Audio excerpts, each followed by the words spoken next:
ADHD communication struggles that we don't talk enough about is how we will be talking and all of a sudden we forget what we're talking about.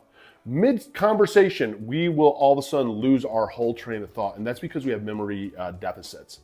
That our brain will actually shut down of that thought process and our brain starts drifting. It's almost like a dopamine seeking process. It's something that's really sometimes for us, especially very frustrating and aggravating because a lot of times we can't get to the point or it has now just paused this conversation that it was like I don't even know what I was talking about, trying to regain what it was. And because of this deficit, this memory deficit that we have, it's a blind spot for us.